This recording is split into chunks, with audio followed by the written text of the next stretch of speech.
तर कसे मित्रांनो, तर गुड मॉर्निंग. आज मला सुट्टी होती कंपनीतून, तर आपण मस्त जाणार आज फिरायला. तर कसे मित्रांनो, आता आपण आलेलो आहे रामशेष किल्ल्यावर. मी आणि हा माझा मित्र. तुला कसं वाटतं इथे येऊन? मस्त वाटतंय. मित्रांनो, आता आपण आलोय रामाच्या मंदिरात बघा. तर आपण या मंदिरात जे मंदिर सांभाळता आपण त्यांना विचारू या मंदिराबाबत काय माहिती देऊ शकताय. ये मंदिर में भगवान राम ने वनवास काटा है। भगवान राम यहाँ रहे हैं। इसके बाद शिवाजी संभाजी महाराज रहे हैं, किला था।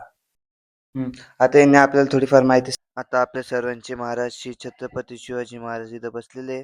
आपण त्यांचे दर्शन घेऊ. मित्रांनो, हा ब्लॉग आपण इथे सेंड करतोय कारण आम्ही इतकी भारी जागा फिरलो. तर तुम्ही पण फिरायला नक्की या आणि या नजाऱ्याची मजा घ्या. भेटू आपल्या नेक्स्ट ब्लॉग मध्ये.